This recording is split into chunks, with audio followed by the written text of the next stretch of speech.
ان کو پتہ ہے کہ ہماری کتابیں پڑھ کے کوئی بھی ہمارا مذہب قبول نہیں کرنے لگا، لیکن قرآن پاک پڑھ کے بڑے بڑے اسکالر، بڑے بڑے سائنسدان مسلمان ہو رہے ہیں۔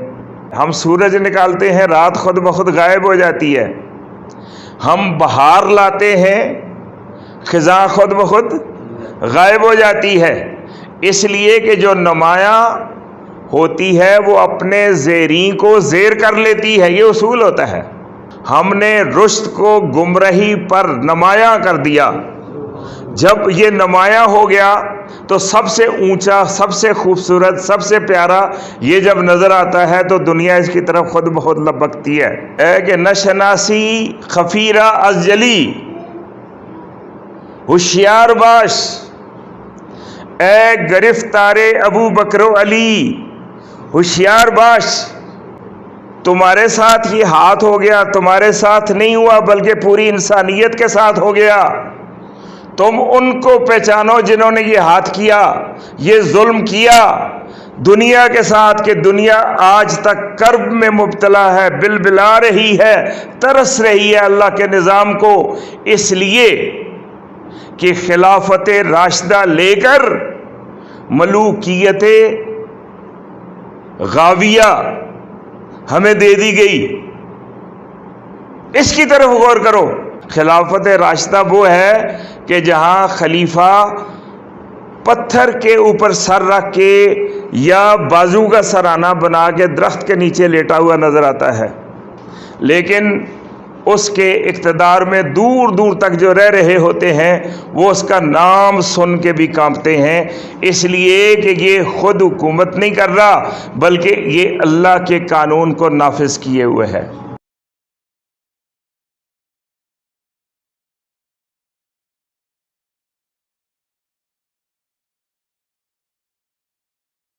تو بات تورات کی بھی نہیں ہوتی، انجیل کی بھی نہیں ہوتی، گرنتھ کی بھی نہیں ہوتی، یہ مڑ مڑ کے اسلام کی کیوں ہوتی ہے، قرآن پاک کی کیوں ہوتی ہے؟ اس کی وجہ یہ ہے کہ بات اسی کی ہوتی ہے جس میں کچھ بات ہوتی ہے۔ بات سمجھ آئی بات؟ کہ ان کو پتہ ہے کہ انجیل ہم خود ہی پڑھنا چھوڑ چکے ہیں، ہماری نسلوں نے یہ کہا ہے کہ اس میں تو ہمیں کچھ نہیں ملا ہے بلکہ کنٹراڈکشنز ملی ہیں، اس لیے اس کے اندر نہ پوٹینشل۔ اب انجیل اللہ نے جو نازل کی تھی وہ تو اللہ کا کلام جدھر بھی جہاں بھی آیا وہ بہت عظمت والا اور خوبصورت تھا، لیکن اس کا کیا کیجئے کہ انسان نے اپنی خواہشات کے مطابق جب اس کو مسخ کر لیا اور اپنی تمناؤں کے مطابق ڈھال لیا، اب وہ کلام الہی رہا ہی نہیں، اور اس کا نتیجہ یہ کہ وہ تاثیر جو کلام الہی میں ہوتی ہے وہ ان میں باقی نہیں ہے۔ اور یہ تو اللہ کی نازل کا تھا، جو انسانوں نے کتاب لکھی ہے وہ بھلا اللہ کے کلام کے برابر کیسے ہو سکتی ہے؟ اس لیے ان کو پتہ ہے کہ ہماری کتابیں پڑھ کے کوئی بھی ہمارا مذہب قبول نہیں کرنے لگا، لیکن قرآن پاک پڑھ کے بڑے بڑے اسکالر، بڑے بڑے سائنسدان مسلمان ہو رہے ہیں، اس لیے۔ اور دوسرا ایک اور بہت بڑا خطرہ ہے، وہ خطرہ نہیں بلکہ انسان کے لیے پیام امن ہے کہ انہوں نے جبری طور پر پوری مسلمانوں کے لیے نہیں، پوری انسانیت کے خلاف ایک ایسا نظام قائم کیا ہوا ہے جس میں ظلم ہے، جس میں استحصال ہے، جس میں بربریت ہے، جس میں خود غرضیاں ہیں، جس میں اپنے مفادات ہیں، جس میں نیپوٹزم ہے، اور ان گنت اس میں خرابیاں پائی جاتی ہیں۔ اب ان کو پتہ ہے کہ اللہ کا جو قانون قرآن پاک میں موجود ہے، اگر دنیا نے اس کا مزہ چکھ لیا تو پھر ہمارے بھی ہمارے نہیں رہیں گے، سارے کے سارے ہی قرآن کے ہو جائیں گے۔ اس لیے وہ یہ کوشش کرتے ہیں کہ ہمارے ہاں تو قرآن ہم نے نافذ ہونے نہیں دینا، لیکن مسلمانوں کو مسلمان ممالک میں بھی قرآن سے دور رکھا جائے۔ یہ بہت بڑی کانسپیریسی ہے۔ اب میں اس کو تفصیل سے بیان کرتا، لیکن جو ہمارا موضوع ہے پھر وہ ادھورا رہ جائے گا، اس لیے واپس میں آتا ہوں۔ اللہ نے فرمایا لا اکراہ فی الدین، دین میں کوئی جبر نہیں ہے۔ قد تبین الرشد من الغی، ہم جبر سے مسلمان نہیں کرتے، کسی کو مومن نہیں بناتے۔ ہم صرف یہ کرتے ہیں کہ جیسے سورج نکلتا ہے، ہم سورج نکالتے ہیں، رات خود بخود غائب ہو جاتی ہے۔ ہم بہار لاتے ہیں، خزاں خود بخود غائب ہو جاتی ہے۔ اس لیے کہ جو نمایاں ہوتی ہے وہ اپنے زیریں کو زیر کر لیتی ہے، یہ اصول ہوتا ہے، یہ اصول ہے نا۔ تو اللہ تعالیٰ نے فرمایا قد تبین الرشد من الغی، ہم نے رشد کو گمراہی پر نمایاں کر دیا۔ جب یہ نمایاں ہو گیا تو سب سے اونچا، سب سے خوبصورت، سب سے پیارا یہ جب نظر آتا ہے تو دنیا اس کی طرف خود بخود لپکتی ہے۔ اس لیے لوگ مسلمان ہوتے ہیں، تلوار کے ذریعے مسلمان نہ ہوئے نہ ہوتے ہیں، نہ کوئی کر رہا ہے، بلکہ یہ بم دکھا دکھا کے، توپیں دکھا دکھا کے، اسلحہ دکھا دکھا کے، ڈرون دکھا دکھا کے وہ مسلمانوں کو کافر کرنے کی کوشش کرتے ہیں۔ اور اس کا جواب فلسطین کے ایک بچے کو دیکھ کر آپ سمجھ سکتے ہیں کہ وہ اپنے مقصد میں کتنے کامیاب ہیں۔ ایک بچہ کافی ہے کہ جو نہتا بھی ہو اور اس کی مدد کرنے والا بھی کوئی نہ ہو، کمزور بھی ہو، اس کے پاس ہتھیار بھی نہ ہو، اس کے پاس کھانے پینے کی کوئی چیز بھی نہ ہو، اس کو کوئی شاباش دینے والا بھی نہ ہو، لیکن وہ باوردی اور مسلح افواج کو ایسے دھتکار رہا ہے، دھتکارتا ہے کہ اس کی مثال دنیا میں کہیں نہیں ملتی ہے۔ اور وہ دھتکارے کیوں جاتے ہیں؟ اس لیے کہ یہ وہ لوگ ہیں جو زندگی سے پیار کرتے ہیں۔ اور مسلمان بچہ جو ہے، کیا اس کو زندگی پیاری نہیں ہے؟ میں یہی کہوں گا کہ نہیں ہے، اس کو شہادت پیاری ہے۔ اللہ تعالیٰ کے راستے میں جان دینا مسلمانوں کو عزیز ہے، اور یہ جہاد جو ہے اس کو گالی بنانے کی ناکام کوشش اسی لیے آج تک یہ کر رہے ہیں۔ اس کے لیے جھوٹے نبی بھی انہوں نے کھڑے کیے کہ لوگ دھوکہ کھا جائیں اور سمجھیں کہ نیا نبی آ گیا ہے اور اس نے جہاد موقوف کر دیا ہے۔ اب جہاد بھی آپ کہیں گے ابھی شاہ صاحب کہہ رہے تھے کہ تلوار سے نہیں پھیلا اور پھر جہاد بھی کروا رہے ہیں۔ تو جہاد اس لیے نہیں ہوتا ہے کہ غیر مسلموں کو تلوار کی وجہ سے تلوار کے ساتھ مسلمان کیا جائے، بلکہ اللہ تعالیٰ نے ایک قانون نافذ کیا جس میں پوری انسانیت کی فلاح ہے، کامیابی ہے، عدل ہے، ان کے لیے رحمت ہے۔ شیطان اور شیطان کے کچھ چیلے رستے میں رکاوٹ بن جاتے ہیں، اپنے مفادات، دنیاوی مفادات، جھوٹے مفادات کی وجہ سے وہ اس کا راستہ روکتے ہیں، تو ان کو راستے سے ہٹانے کے لیے جہاد کیا جاتا ہے کہ اللہ کے قانون کو اللہ کے بندوں تک پہنچانے دو۔ اس میں رکاوٹ کیوں بنتے ہو؟ اللہ نے جو رحمتیں بندوں کے لیے نازل کی ہیں وہ بندوں تک کیوں نہیں پہنچنے دیتے ہو؟ اس وجہ سے جہاد ہوتا ہے۔ اور ارشاد فرمایا قد تبین الرشد من الغی، ہم نے بیان کر دیا، واضح کر دیا، ممتاز کر دیا رشد کو۔ اب رشد کیا چیز ہے؟ رشد قرآن کا لفظ ہے، ہدایت بھی قرآن کا لفظ ہے، ہدایہ، اہتداء، رشد۔ ہماری زبان اردو ذرا غریب ہے، اس کے مقابلے میں امیر ام الالسنہ عربی زبان، اس میں ہدایہ کا مطلب راستہ دکھانا، اہتداء کا مطلب راستہ دیکھنا، جس نے راستہ پا اہتداء من اہتدیٰ فإنما یہتدی لنفسہ، جس نے ہدایت پائی اس نے اپنے نفس پر مہربانی کی، ومن ضل فإنما یضل علیہا، اور جس نے گمراہی اختیار کی اس نے بھی اپنے نفس کا کھانا خراب کیا، اللہ کو نقصان نہیں پہنچایا۔ تو اہتداء ہدایت پانا، ہدایہ ہدایت دینا۔ اب ہدایت کا کیا مطلب ہوتا ہے کہ کسی کو منزل تک جانے کا راستہ بتا دینا، یہ ہدایت ہوتا ہے، اور وہ راستہ سمجھ لینا اہتداء ہوتا ہے۔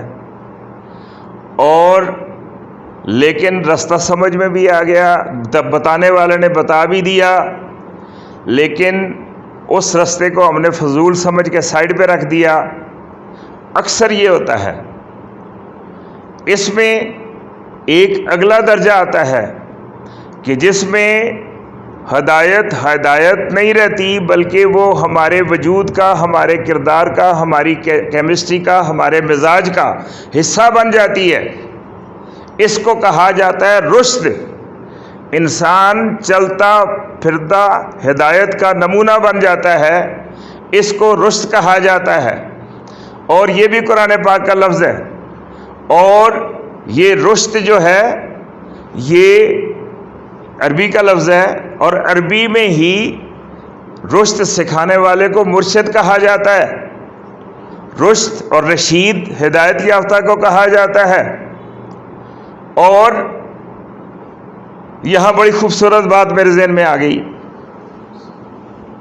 آپ نے نام سنا ہوگا اور قربان جائیں، خلافت راشدہ۔ خلافت راشدہ، وہ لفظ خلافت راشدہ کدھر سے نکلا ہے؟ رشد سے۔ خلافت راشدہ، علامہ اقبال کہتے ہیں اے کہ نشناسی خفیرہ از جلی، ہوشیار باش اے گرفتار ابو بکر و علی، ہوشیار باش اے ایسے شخص کہ تو نان ایشوز کو ایشو بنا رہا ہے۔ ایک خفیہ بات ہے، خفی بات ہے کہ کون بڑا کون چھوٹا، کون پہلا کون بعد کا، اس کو تو نے ایشو بنا لیا ہے اور گرفتار ہو گیا ہے ابو بکر و علی کی لڑائی کروانے میں، حالانکہ وہ رحماء بینہم، وہ آپس میں مہربان تھے، رضی اللہ عنہم و رضوا عنہ، اللہ ان سے راضی، وہ ان سے راضی۔ جن سے اللہ راضی ہے ان سے ہم ناراض ہوں تو کیا کتنی، یہ آپ سوچ رہے کتنا بڑا اپنے آپ پر ظلم ہے کہ جن سے اللہ راضی ہے ان سے ہم ناراض ہو رہے ہیں، تو کتنے وہ پھر ہماری خوش قسمتی ہوگی کہ بد قسمتی ہوگی کہ جن سے اللہ راضی ہے ان سے ہم کیوں ناراض ہوں، جن سے اللہ راضی ہے ہم ان سے راضی ہیں اور ان کو سلام پیش کرتے ہیں۔ لیکن وہ یہ بات بتا رہے ہیں کہ تم یہ فضول جھگڑا کر رہے ہو، توازن مقابلہ موازنہ کر کے ابو بکر صدیق رضی اللہ تعالیٰ عنہ اور حضرت علی علیہ السلام، ان کا جب مقابلہ کرتے ہو تو یہ فضول بات ہے تمہارے ساتھ۔ وہ ایک جگہ کہتے ہیں وائے ناکامی متاع کارواں جاتا رہا، کارواں کے دل سے احساس ضیاع جاتا رہا، کہ تمہارے ساتھ جو ظلم ہوا ہے اس کی طرف آؤ، جو جلی بات ہے، جو واضح بات ہے اس کو فراموش کر رہے ہو، اور جو چھوٹی بات ہے جو اللہ نے فیصلہ کرنا ہے اس پہ فیصلہ کرنے بیٹھ گئے ہو، کہ کس کا مرتبہ کس کا مقام کیا ہے وہ اللہ خوب جانتا ہے۔ اور تمہارے ساتھ یہ ہاتھ ہو گیا، تمہارے ساتھ نہیں ہوا بلکہ پوری انسانیت کے ساتھ ہو گیا۔ تم ان کو پہچانو جنہوں نے یہ ہاتھ کیا، یہ ظلم کیا دنیا کے ساتھ، کہ دنیا آج تک کرب میں مبتلا ہے، بلبلا رہی ہے، ترس رہی ہے اللہ کے نظام کو، اس لیے کہ خلافت راشدہ لے کر ملوکیت غاویہ ہمیں دے دی گئی۔ اس کی طرف غور کرو، اور جہاں کہیں بھی وہ ہو، دنیا کے کسی بر اعظم میں ہو، دنیا کے کسی دور میں ہو، یہ سازش ہے جو اللہ کے قانون کے خلاف ہے۔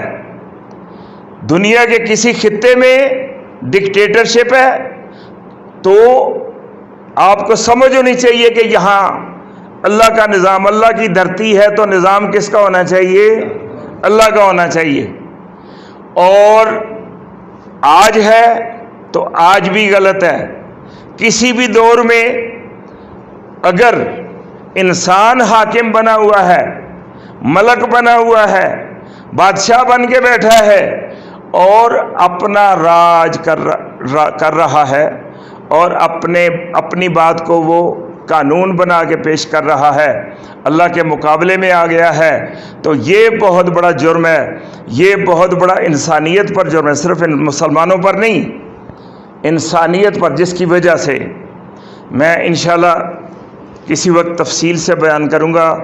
جو مختلف نظام ہائے اقتدار دنیا میں پائے جاتے ہیں، ان کی ڈیٹیلز آپ کے سامنے بیان کروں گا، اور پھر آپ بتاؤں گا کہ ان کے اندر کیا کیا ظلم ہیں اور کس طرح انسانوں کو لوٹ رہے ہیں، کھا رہے ہیں، اپنے ساتھ تو یہ ظلم کر رہے ہیں کہ اپنی عاقبت خراب کر رہے ہیں اور دنیا بھی خراب کر رہے ہیں، لیکن کچھ لوگوں کی دنیا حرام کی ہوئی ہے انہوں نے۔ یہ اقتدار جو اللہ کا ہے وہ کیا ہے؟ خلافت نہیں بلکہ خلافت راشدہ۔ تو خلافت راشدہ وہ نظام ہے جو اللہ کا، جو رشد یافتہ ہے، جو ہدایت یافتہ ہے، اور یہ رشد اتنی بڑی چیز ہے کہ اللہ تبارک و تعالیٰ کے نبی صلی اللہ علیہ وسلم کے پاس بیٹھنے والے جب انہوں نے حکومت کی تو اتنا پاکیزہ نظام دیا کہ نہ ان کے مقابلے میں کوئی انصاف دے سکتا ہے، نہ عدل دے سکتا ہے، نہ وہ مساوات دے سکتا ہے، نہ حقوق دے سکتا ہے، اور نہ ہی کسی کا حق دے سکتا ہے۔ تو یہ قانون اللہ کا قانون ہے جو خلافت راشدہ ہمیں دیتی ہے اور دیتی رہی، اور کتنا بڑا ظلم کہ اس خلافت راشدہ کے خلاف جو کچھ ہوا اور آج دنیا بھگت رہی ہے، اس سارے سلسلے کو بھگت رہی ہے۔ تو اس کی تفصیلات انشاءاللہ بیان ہوتی رہیں گی۔ میں یہ عرض کر رہا تھا، اللہ نے فرمایا کہ ہم کیا کرتے ہیں، قَدْ تَبَيَّنَ الرُّشْدُ مِنَ الْغَيِّ، ہم رشد کو ممتاز کر دیتے ہیں۔ آپ دیکھیں، کوئی بھی ملوکیت جو ہے وہ خلافت راشدہ وہ ہے کہ جہاں خلیفہ پتھر کے اوپر سر رکھ کے یا بازو کا سرانہ بنا کے درخت کے نیچے لیٹا ہوا نظر آتا ہے، لیکن اس کے اقتدار میں دور دور تک جو رہ رہے ہوتے ہیں وہ اس کا نام سن کے بھی کانپتے ہیں، اس لیے کہ یہ خود حکومت نہیں کر رہا بلکہ یہ اللہ کے قانون کو نافذ کیے ہوئے ہے، اللہ کے قانون کو اس پہ عمل کروا رہا ہے۔ تو یہ ہے رشد۔ تو اللہ نے فرمایا اب یہ نمایاں ہے نا، خلافت راشدہ ملوکیت پر نمایاں تھی، نمایاں ہے اور نمایاں رہے گی۔ ہمارا کام کیا ہے کہ ہم سے ہمارا حق اگر چھینا گیا ہے تو ہم اس حق کو واپس لائیں۔ اب اس کے راستے میں بڑی بڑی رکاوٹیں ہیں، اب اس میں جتنے بھی میں آپ کو تفصیل سے بیان کروں گا نا، یہ کتنے بڑے بڑے محاذ بن چکے ہیں اور کتنی بڑی بڑی منظم تنظیمیں بن چکی ہیں، اور سارا شر کس طرح آپس میں متحد اور متفق ہو کر یہ کوشش کر رہا ہے کہ اللہ کے بندوں تک اللہ کا پیغام نہیں پہنچنا چاہیے، تاکہ ہمارا جھوٹا وقار، جھوٹا بھرم، جھوٹی عزت اور جھوٹی شان و شوکت قائم و دائم رہے۔ تو ہم اگر یہاں چند افراد بیٹھے ہیں تو اس میں کوئی احساس کمتری کی بات نہیں ہے۔ اللہ نے فرمایا کم من فئۃ قلیلۃ غلبت فئۃ کثیرۃ باذن اللہ، بہت سی چھوٹی چھوٹی جماعتیں گزری ہیں جن کو اللہ نے بڑی بڑی جماعتوں پر غالب کر دیا۔ اور انگریز نے کہا every thing is little in the beginning, کہ ابتدا میں ہر چیز چھوٹی ہوتی ہے۔ جب بیج ہوتا ہے نا وہ چھوٹا سا ہی ہوتا ہے، پھر وہ پورا پہلے درخت بنتا ہے، پھر باغ بنتا ہے۔ تو ہم اللہ کے جو فرمودات ہیں ان کے بیج بکھیرنے کے لیے یہ محفلیں منعقد کرتے ہیں۔ خبر نہیں کون سا بیج جو ہے اس کو اللہ تعالیٰ بہار میں بدل دے۔ اور یہ اسی طرح ہوتا ہے کہ ہمارا کام بیج بونا ہوتا ہے۔ کسان کا کیا کام ہوتا ہے؟ بیج بونا، اور مالی کا کام کیا ہوتا ہے؟ پانی دینا۔ تو نتائج اللہ کے ہاتھ میں ہوتے ہیں۔